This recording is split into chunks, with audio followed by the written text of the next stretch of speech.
আলহামদুলিল্লাহ, আমরা ধৈর্য সহকারে বলতেছিলাম দাদা আর নাতি এক জায়গায় সফরে যায়। কথা বুঝতেছেন সবাই? একটু মনোনিবেশ করেন হালকা সময়ের জন্য। দাদার নাতি একদিকে যাইতেছে, কিছু দূর যাইতে না যাইতে যায় দেখে বড় এক খাল। আমাদের দেশে তো গ্রাম গ্রাম এলাকা, প্রায় এদেশে তো গ্রাম গ্রাম এলাকা না, এটা খালপাট আছে না, খালপাট পার হইতে নাতি দাদাই বলতেছে, কিরে নাতি খাল তো বড়, পার হবো কেমনে? তোমারটা তুমি বুঝো, আমারটা আমি বুঝতেছি। আল্লাহু আকবার। নাতি কি কর, আমারটা আমি বুঝতেছি। তোমারটা তুমি বুঝো। দাদাই তো লাঠি দিয়ে টুকটুক করে 1 মিনিটে খালের নিচে নামছে, 2 মিনিটে আবার খাল পার হয়েছে, আবার আরেক মিনিটে যায় তার কিনারায় পড়ছে। ঘটনাটা এমন হয় কি হয় না? নাতি কি করছে জানেন? দাদা তুমি ওপরে যাও, আমি আমারটা বুঝতেছি।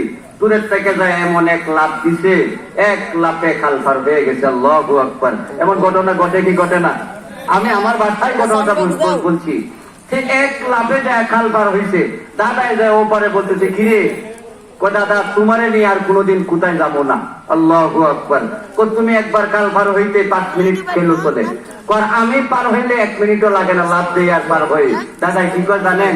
আগের চিন্তা নাই রে, এই খাল দুইটা তো একসাথে পার হইতে পাওয়ার মতো পাওয়ার ক্ষমতার যোগ্যতা আমার দেহের ভিতরে ছিল, ঠিক না বেটি? নাতি পার হইতে পারে 4 হাত লম্বা খাল, আমি তো 10 হাত খাল পার হইতে পারতাম। আমার শরীর আল্লাহ এত তেজ দিছিল, এত পাওয়ার দিছিল, এত এনার্জি আমার শরীরে ছিল, জুড়ে বলে ঠিক না বেটি? এই জন্য দাদাই কি করে জানেন? জমানা বেখাল রাহতা নেহি, গুজরতা জমানা তেরাতা নেহি। কয় নাতিরে আগের দিনটা নাই, যদি থাকতো তাহলে আজকে দেখতে 1 লাফে খাল পার হইতাম, জুড়ে বলে ঠিক না বেটি? ও বন্ধু, এই লোকে ওমর ইবনুল খাত্তাব রাদিয়াল্লাহু তাআলা আনহুর যুগে বেলা বাজায় গান গায়। ও বন্ধু, সুরও ভালো, মজাদার সুর, গলার কণ্ঠ অনেক মজাদার। এক গান গায়, হাজার হাজার মানুষ তার দরবারে জামায়াত হয়ে যায়। গানের শেষে কিছু তহসিল করে আর তার রেডি জীবন চলে যায়। আল্লাহু আকবার। ও বন্ধু, জমানা বেখাল রাহতা নেহি, দিন যায় রাত আসে, রাত যায় দিন আসে। এই কালের চক্রে গলাটা বন্ধ হয়ে গেল। এখন তো সুরেলা কণ্ঠ নাই, যখন সুরেলা কণ্ঠ নাই, মানুষও তো গান শুনতে তার দরবারে আসে না, জুড়ে বলেন ঠিক না বেশি? গান যদি গলাই না ভালো থাকে, তাহলে গান শোনার জন্য মানুষ তার দরবারে আসবে না। একদিন মানুষ যখন আসা বন্ধ হয়ে গেল, কামাইয়ের পথ বন্ধ হয়ে গেল, কামাই যখন নাই, অন্য পণ্য বস্ত্রের ব্যবস্থাও তার নাই, এখন নীরবে বসে কান্দে। কোথায় যেতে পারি, কার দরবারে ধর্ণা জমাবো, কোথায় যাব? ও বন্ধু, শেষ পর্যায়ে সিদ্ধান্ত গ্রহণ করলো, যা করুক না আল্লাহ, মসজিদে নবীতেও যেতে পারবো না, উমর ইবনুল খাত্তাব আমাকে যাইতে দিবে না, জান্নাতুল বাকিতে যেতে পারবো না, উমর আমাকে যাইতে দিবে না, ঠিক না ঠিক? উমর তো এমন এক বেটা, যার যুগে একদিন যদি শয়তান এক পথ দিয়ে যাইতে দেখে উমরকে, আগামী 40 দিন পর্যন্ত সেই রাস্তা ত্যাগ করে ভিন্ন রাস্তা পথ মাপত, জুড়ে বলে ঠিক না ঠিক? আর এই যুগে উমর ইবনুল খাত্তাবের সেই অত্যন্ত ক্ষমতা দূরের যুগে এই লোকটা উমরের চোখে অবশ্যই আছে, উমর বুঝতে বাকি নাই। সে চিন্তা করে সিদ্ধান্ত গ্রহণ করলো, আল্লাহু আকবার, সিদ্ধান্ত গ্রহণ করলো, যাই করুক না করুক আল্লাহ, আজকে রাত্রে মসজিদে নবীতে যেতেই পারবো না, যেহেতু জান্নাতুল বাকিতেও যেতে পারবো না, আমি কি করবো? জুড়ে বলেন কি করবো? এ ভাই কি করে দোয়া করেন ভাই, বক্তারা শেষ করে দিলেন, মাহফিল শেষ করে দিলেন। আমরা আল্লাহর কাছে মনে মনে দোয়া করি, আল্লাহ যেন অপারেটর কেমন বুদ্ধি দেয় যে বাদ করে দিতে পারে। আল্লাহু আকবার। কথা বুঝতেছেন আপনারা? বুঝতেছেন? উমর রাদিয়াল্লাহু তাআলা আনহুর কাছে যাওয়া যাবে না, মসজিদে নবী যেতে পারবো না, জান্নাতুল বাকিতে যেতে পারবো না, আমাকে ওমর ছাড়বে না। আমি কোথায় যাব, কার কাছে যাব? আমাকে মানুষ দেখতে পারে না, আমাকে আল্লাহর দরবারে যাওয়ার সাহস আমার নাই, আমি কোথায় যাব? তিনি সিদ্ধান্ত গ্রহণ করলেন, জঙ্গলে বসে আল্লাহ যা করুক না কেন, তকদিরে যা রাখুক না কেন, আজকে রাত্রে দেওয়াল টপকে জান্নাতুল বাকির ভিতরে ঢুকে যাব। আল্লাহু আকবার। দেওয়াল টপকে দরজা দিয়ে যাওয়া যাবে না, উমরের পাহারাদার দিবে না, আমাকে যাইতে দেবে না, মসজিদে নবীতে যেতে পারবো না, জান্নাতুল বাকিতেও যেতে পারবো না। আমি দেওয়াল টপকে আস্তে করে জান্নাতুল বাকির ভিতরে ঢুকে যাব। যারা হাজী সাহেবান হাজরাত, মসজিদের পাশে যে গুরুস্থান, সেই গুরুস্থানকে বলা হয় জান্নাতুল বাকি। আল্লাহু আকবার। জান্নাতুল বাকিতে ঢুকবো, আল্লাহর দরবারে যায় কানবো, যেন আল্লাহ আমাকে বস্ত্রের ব্যবস্থা করে, আল্লাহ যেন খাদ্যের ব্যবস্থা আমাকে করে দেয়। আল্লাহু আকবার। সে গুনাহমুক্তির জন্য চিন্তা করে না, গুনাহমুক্তির টেনশন সে করে না, সে টেনশন করে আল্লাহ যেন আমাকে ভালো কাপড়ের ব্যবস্থা করে, আল্লাহ যেন আমাকে ভালো খাদ্যের ব্যবস্থা করে। আল্লাহু আকবার। যেমন ভাবলাম তেমন বাস্তব।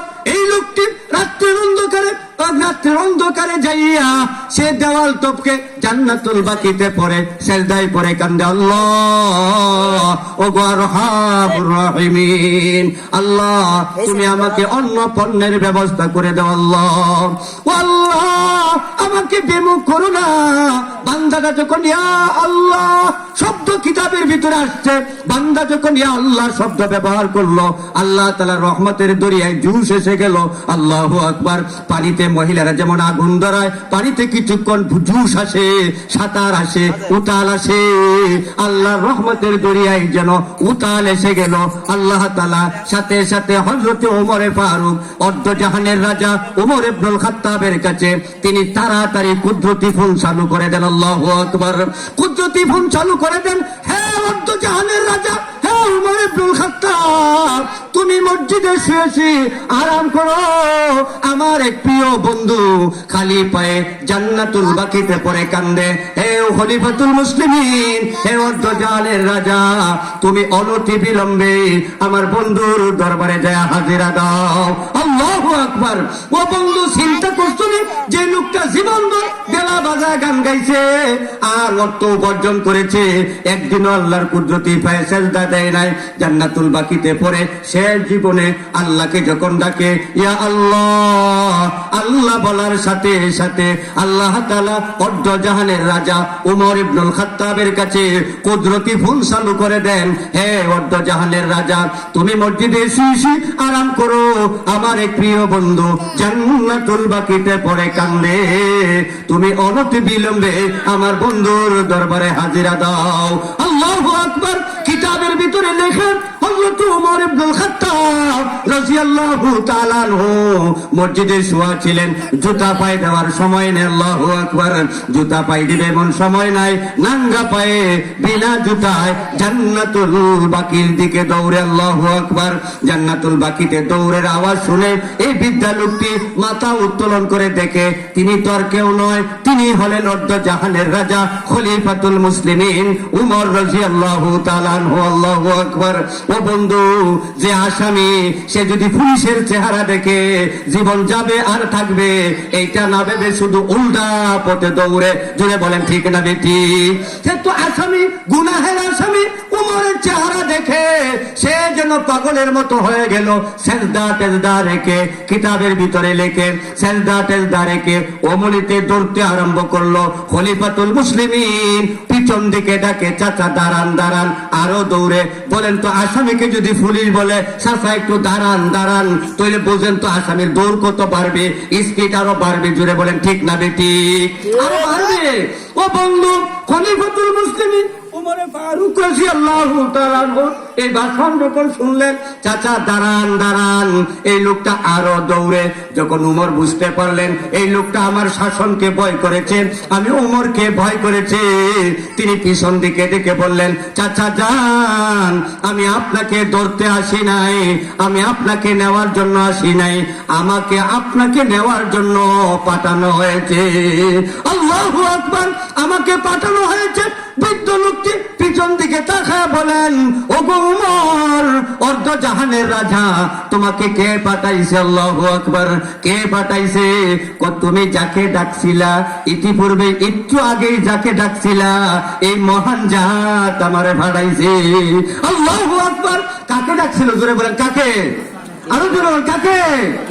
আল্লাহকে ডাকছিল। উমর বলেন, যাকে ডাকছিল সে আমাকে পাঠাইছে। লোকটি যাইয়া মাথা নত করে উমরের পায়ে পড়ে গেল, ওগো খলিফাতুল মুসলিমিন, ওগো উমরে ফারুক, আমি বুঝতে পারি নাই, যার দরুন পুরাটা জীবন আমি ক্ষয় করে দিলাম। ওগো খলিফাতুল মুসলিমিন, আমাকে দয়া করে তওবা করে দেন। আমি আজকে থেকে খানা পিনা বস্ত্র আমি কিছুই চাই না, আমি শুধু আপনার খেদমতে পড়ে থাকতে চাই। আল্লাহু আকবার। ও বন্ধু, এই জন্য আল্লাহ তাআলা বলেন, তাফিরু ইলাল্লাহ, সন্তানের ভালোবাসায় রাস্তায় ডাকাতি করো না, সন্তানের ভালোবাসায় ঘুষ খাইও না, সন্তানের ভালোবাসায় সুদ খাইও না, সন্তানের ভালোবাসায় মানুষ খুন করিও না, সন্তানের ভালোবাসায় মানুষ হত্যা করিও না, সন্তানের ভালোবাসায় উলামায়ে কেরামের মামলা লিখিও না, সন্তানের ভালোবাসায় উলামায়ে কেরামকে হাজতে ঢুকাইও না। জুড়ে বলেন ঠিক না বেঠিক? আল্লাহর কাছে আল্লাহর দিকে মনোনিবেশ করো, আল্লাহ তাআলা তোমার মুহূর্তের মধ্যে সব গুনাহ আল্লাহ মাফ করে দিবে। সুবহানাল্লাহ। আমি বলতেছিলাম সময় কম, একাই তো বক্তা না, অনেক বড় উলামায়ে কেরাম আপনার এই মাহফিলে ওয়াইজির আছে। গুনাহ মুক্তির সেক্টর কয়টা, কর্মসূচি কয়টা? কয়টা বলছিলাম? গুনাহ মুক্তির কর্মসূচি কয়টা? আরো জোরে বলে, এই বাচ্চারা বলতে পারে, পিছনে মুরব্বীরা বলতে পারে না। গুনাহ মুক্তির সেক্টর কয়টা? আরো জোরে কয়টা?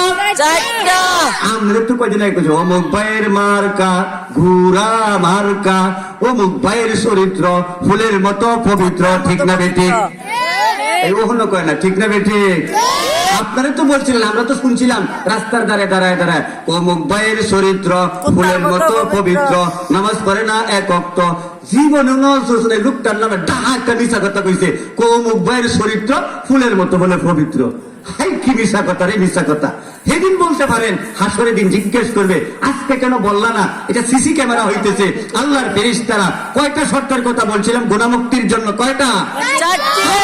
কয়টা? এক নাম্বার তওবা করবে, দুই নাম্বার ওয়ামিলা সালিহান, দুই নাম্বার নেক আমল করবে। এক নাম্বার তওবা করবে। তওবা কাকে বলা হয়? আস্তাগফিরুল্লাহ, আস্তাগফিরুল্লাহ।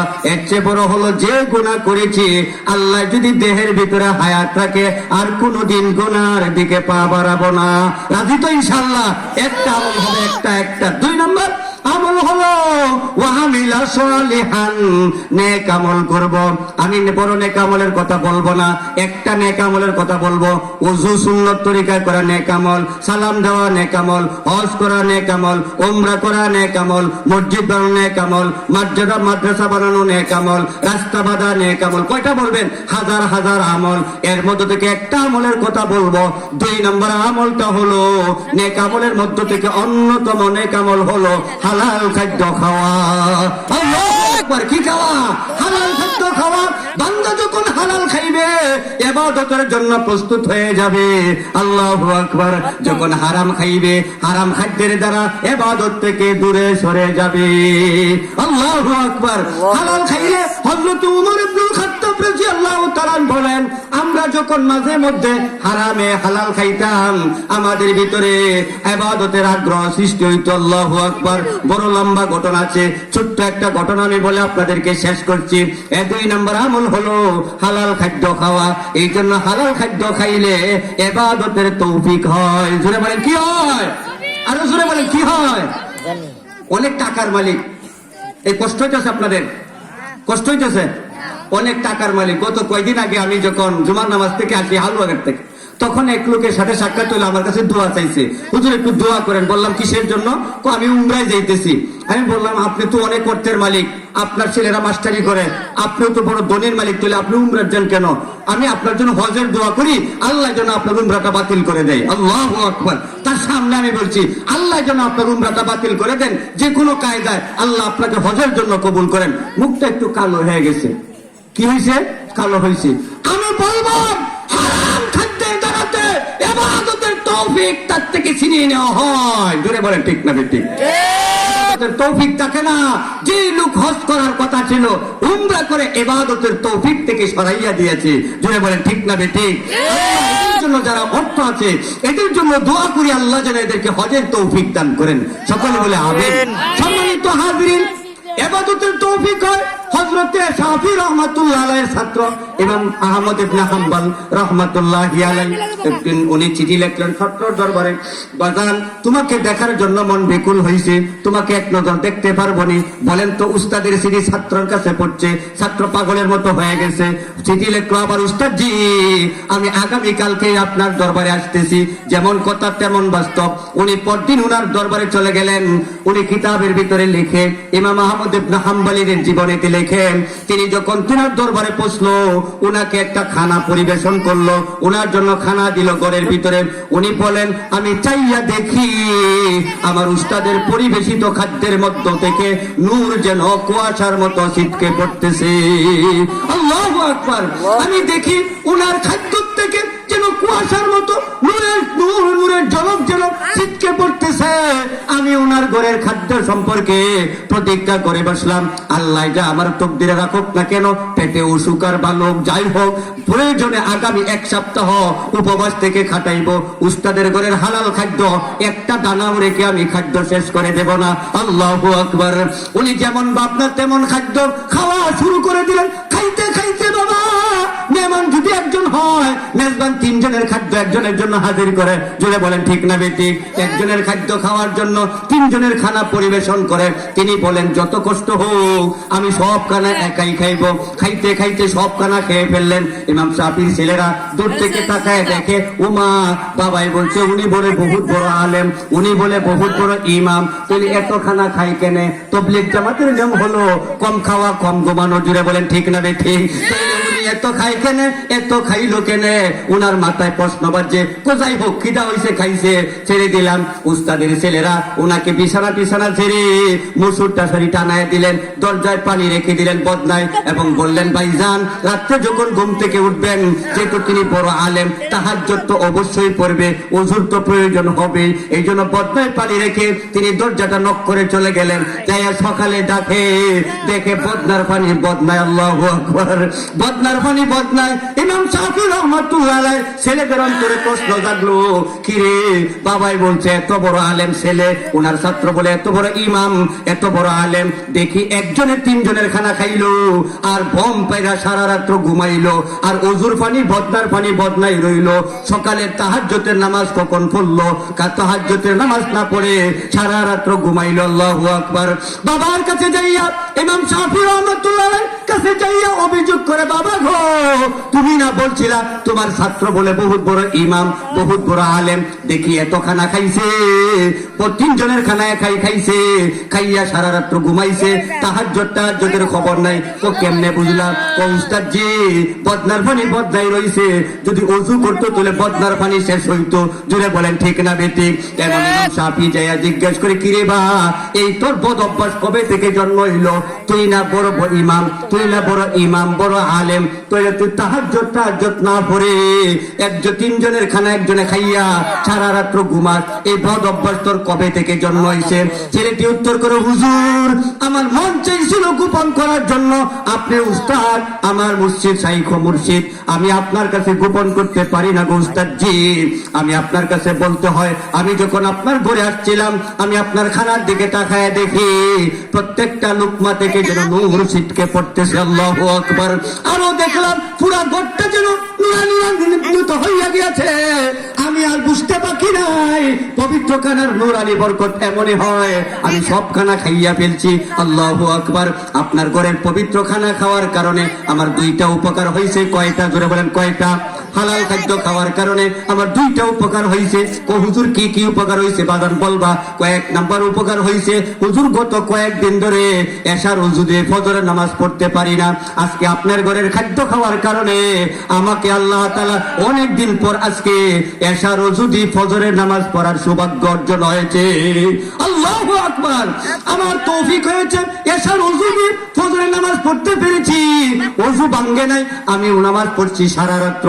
ওগো উস্তাদ জি এক নাম্বার ফায়দা হইছে, ইবাদতের ভিতরে আগ্রহ সৃষ্টি হইছে হালাল খাদ্য খাইয়া খাওয়ার কারণে, নুরানি খাদ্য খাওয়ার কারণে। দুই নাম্বার উপকার হইছে আমার গো উস্তাদ। কি উপকার হইছে? দুই নাম্বার উপকার হইছে, হুজুর একটা মাসালা নিয়ে আমি দীর্ঘদিন পর্যন্ত ঘুরপাক খাইতেছিলাম, মাসালা বুঝে আসে না, বুঝতে বুঝতে পারতেছিলাম না। দেখবেন যারা ইঞ্জিনিয়ার বিল্ডিংটা কেমনে করবে মাথায় ধরে না, যারা কোরআনের হাদিসের ব্যাখ্যা করে ব্যাখ্যা বুঝে না, ছেলেরা তর্জমা বুঝে না, হয় না। এই লোকটি ইমাম আহমদ ইবনে হাম্বল রাহমাতুল্লাহ আলাইহি দীর্ঘদিন পর্যন্ত একটি আয়াত নিয়ে গবেষণা করতেছিলেন, এর থেকে তিনি মাসালা বাহির করতে পারেন না। যারা ফকিহ, যারা ইমাম কোরআন হাদিস রিসার্চ করে, কোরআন রিসার্চ করে, হাদিস রিসার্চ করে, ফিকহ মাসালা বাহির করে, ও আমি আয়াত থেকে কোনো মাসালা বাহির করতে পারতেছিলাম না। আমি নিরুপায় হইয়া আমি আপনার ঘরে আসলাম। আমি যখন আপনার ঘরে আসি, আপনার ঘরের খাদ্য খাইলাম, 2 নম্বর উপকার পাইলাম যে এই মাসালাটা দীর্ঘদিন ধরে আমি বুঝতে পারতেছিলাম না। আপনার ঘরের খাদ্য খাইয়া যখন আমি খাটে শুইয়া হালকা সময়ের জন্য বিশ্রাম করতেছিলাম, ও মা টাস করে আমার মাথার ভিতরে এই বন্ধ দরজা খুলে দিয়েছে আল্লাহ। আল্লাহু আকবার! বন্ধ দরজা খুলে দিয়েছে আল্লাহ। দীর্ঘদিন পর্যন্ত যে মাসালা আমি বুঝতে পারতেছিলাম না, আল্লাহ আমাকে বুঝার তৌফিক দিয়েছে। এমন ভাবে নয়, আমি একটা আয়াত থেকে 100 মাসালা বাহির করে ফেলেছি। আল্লাহু আকবার! কয়টা মাসালা? একটা আয়াত থেকে কয়টা মাসালা? আমরা তো একটা আয়াত থেকে একটা মাসলা বের করতে পারি না। একটা আয়াত থেকে একটা মাসলাই তো আমরা বাহির করতে পারি না। ইমাম আহমদ ইবনে হাম্বল বলেন, হুজুর আপনার ঘরের খাদ্য খাওয়ার কারণে আমার ইবাদতের তৌফিক হয়েছে, সারা রাত এক পায়ে দাঁড়ায় নফল নামাজ পড়তে পেরেছি। 2 নম্বর যে মাসালাটা দীর্ঘদিন পর, অনেক অন্বেষণের পর, গবেষণার পর, রিসার্চের পর আমি বুঝতেছিলাম না, আল্লাহ আপনার ঘরের খাদ্য খাওয়ার কারণে এই মাসালাটা আমাকে বুঝার তৌফিক দিছে। এমন বুঝা বুঝছি গো হুজুর, আমি একটা আয়াত থেকে 100 মাসালা বাহির করতে পেরেছি। সুবহানাল্লাহি ওয়া বিহামদিহি। দারুল দেওবন্দের মাদ্রাসার পাশে এক লোক হুজুর আছেন, উলামায়ে কেরাম আছেন, সংক্ষিপ্ত আকারে বলি, এক লোকের ব্যবসা ছিল ঘাস বিক্রি করা। কি বিক্রি করা? ঘাস। আমাদের দেশে ডেঙ্গা বিক্রি করে না, গরুর ধান, এই যে ধান কেটে বিক্রি করে, মুড়ি যেটা ধান বলা, বিক্রি করে। এই লোকের অভ্যাস ছিল, ব্যবসা ছিল ঘাস বিক্রি করা, মোটা মোটা ঘাস বিক্রি করা। তো এই লোক প্রতি বছর একবার বছরে দারুল দেওবন্দের উলামায়ে কেরামকে দাওয়াত খাওয়াইতো, আর উলামায়ে কেরাম লিস্টিভুক্ত করে রাখতো যে অমুকের বাড়ি 1 ডিসেম্বর ওনার বাড়িতে, সোমবার ওনার বাড়িতে দাওয়াত। দারুল দেওবন্দের উলামা হযরত দাওয়াত খাওয়ার জন্য লিস্টি করে রাখতো। আমরা যেমন মাহফিলে লিস্টি করে রাখি, 23 নভেম্বর এই গফরগাঁও হাজী সরকরিচা সর হাজীপুর দাওয়াত, উনারা দাওয়াত লিস্টি করে রাখতেন এই গরিব বেচারার দাওয়াতের জন্য। আব্দুল্লাহ শাহ হাজী যার নাম, উনি দাওয়াত খাওয়াতেন। উনি 6 আনা ইনকাম করতেন, সময় মিলবে না, সময় সংক্ষিপ্ত, 6 আনা ইনকাম করতেন। এক অংশ তিনি রেখে দিতেন উলামা হযরতকে দাওয়াত খাওয়ানোর জন্য। ঘটনাক্রমে উনার হায়াতের গন্ডা নিভে গেল, বন্ধ হয়ে গেল, বেঁচে গেল। উনি দুনিয়া থেকে বিদায় নিলেন। বিদায়ের পক্ষকালে তিনি দারুল দেওবন্দের এক উস্তাদকে তিনি বলে গেলেন, উস্তাদ জি, আমি যখন বলে যাব আমার দাওয়াতের অ্যারেঞ্জমেন্টটা আপনার জিম্মাদারিতে করবেন। আল্লাহু আকবার! অনেকে দায়িত্ব দেওয়া হয় যে আমার কাজটা আপনি করে দিবেন। দারুল দেওবন্দের উস্তাদ উনি যখন দুনিয়া থেকে বিদায় নিলেন, দারুল দেওবন্দের উস্তাদ জি নিজের দায়িত্বে, নিজের পরিশ্রমে, নিজের গাম সন্ধির তিনি দাওয়াতের আয়োজন করলেন এবং দাওয়াত শেষে বললেন, হে পিয়ারে হাজিরিন, আমরা উনার দাওয়াতটা কেন নির্ধারণ করে রাখি, এত গুরুত্ব দিয়ে রাখি জানো নি? উনার দাওয়াত খাওয়ার পর উনার খাদ্যটা হইল হালাল। উনার হালাল খাদ্য খাওয়ায় উনি হালাল খাদ্য উপার্জন করে, আর উনার খাদ্য খাইয়া আর উনার দাওয়াত খাওয়ার পর আমরা নিশ্চিত, আমরা নিশ্চিত উনার খাদ্যটা যেদিন থেকে খাই আগামী 40 দিন পর্যন্ত আমরা ঈমানী শক্তি অর্জন করি। সুবহানাল্লাহ! উনার বাড়ি দাওয়াত খাওয়ার পর উনি যখন দাওয়াত খাওয়ায় এই 23 ডিসেম্বর থেকে নিয়ে আগামী 40 দিন পর্যন্ত আমরা দেহের ভিতরে নূরানি শক্তি পাই। আল্লাহু আকবার, আল্লাহু আকবার! আফগানিস্তানের তালেবান যারা, এরাও তো মানুষ, আমরাও তো মানুষ। এদের হাতের ভিতরে আমাদের মতো 10 জনের শক্তি আছে। জুড়ে বলেন ঠিক না বেঠিক? এদের ভিতরে 10 জনের শক্তি আছে। বাঙালি মুসলমানের ভিতরে 10 জনের যে শক্তি নেই, তালেবে এলেমের ভিতরে, তালেবানদের দেহের ভিতরে এত মোটার ভিতরে এত শক্তি আছে। এটা কিসের শক্তি? জুড়ে বলেন কিসের শক্তি? এটা ঈমানের শক্তি। জুড়ে বলেন কিসের শক্তি? ঈমানের শক্তি। হযরত এনামুল হাসান রাহমাতুল্লাহ আলাইহি তিনি বলেন এটা কিছুই নয়। উনার বাড়ি দাওয়াত খাওয়ার পর, উনার ঘরের দাওয়াত খাওয়ার পর আগামী 40 দিন পর্যন্ত আমরা ঈমানের নূর অনুভব করতে পারতাম। সুবহানাল্লাহ! কয় নম্বর দায়িত্ব? 1 নম্বর হলো কি করা? তওবা করা। 2 নম্বর হলো আমলে সালেহ করা। 3 নম্বর হলো আল্লাহর উপর বিশ্বাসী হওয়া। কে খাওয়ায়? জোরে বলেন কে খাওয়ায়? আল্লাহ জোরে বলেন কে পালে? আল্লাহ। সুস্থতার মালিক কে? অসুস্থতার মালিক কে? আল্লাহ। ইজ্জতের মালিক কে? আল্লাহ। বেইজ্জতির মালিক কে? আল্লাহ। আমানতু বিল্লাহি ওয়া মালাইকাতিহি ওয়া কুতুবিহি ওয়া রুসুলিহি ওয়াল ইয়াউমিল আখির ওয়াল কদরি খাইরিহি ওয়া শাররিহি মিনাল্লাহি তাআলা ওয়াল বা'থি বাদাল মাউত। আল্লাহু আকবার।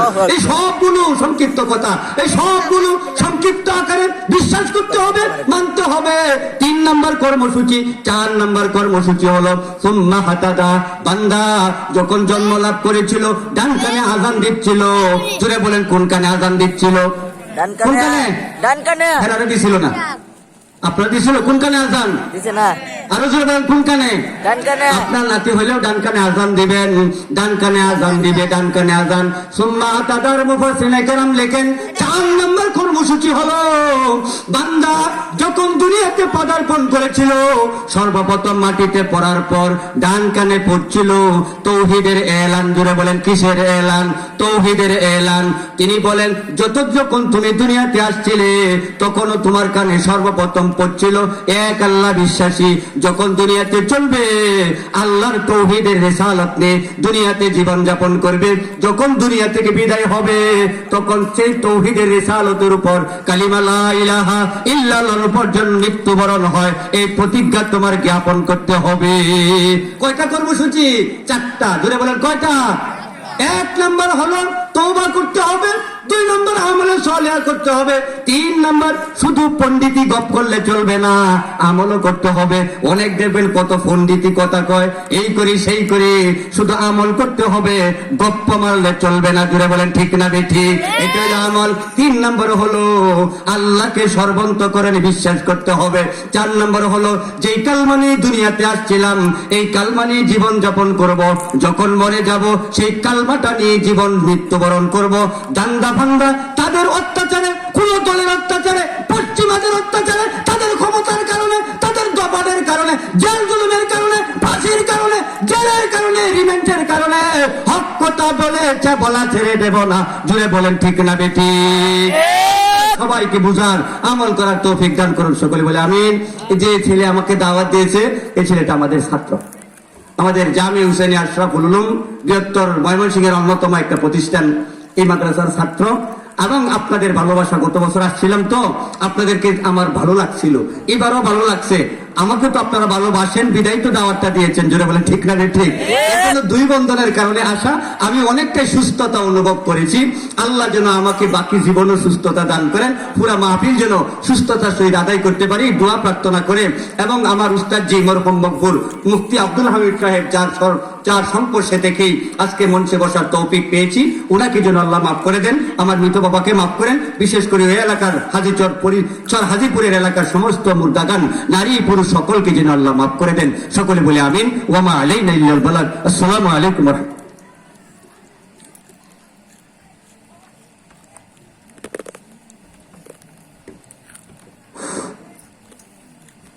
রাহমাতুল্লাহ। আলহামদুলিল্লাহ সুম্মা আলহামদুলিল্লাহ। হুজুরের বয়ান আমরা যা শুনলাম এর উপরে আমল করা আমাদের সকলকে তৌফিক দান করো, সকলে বলেন আমিন।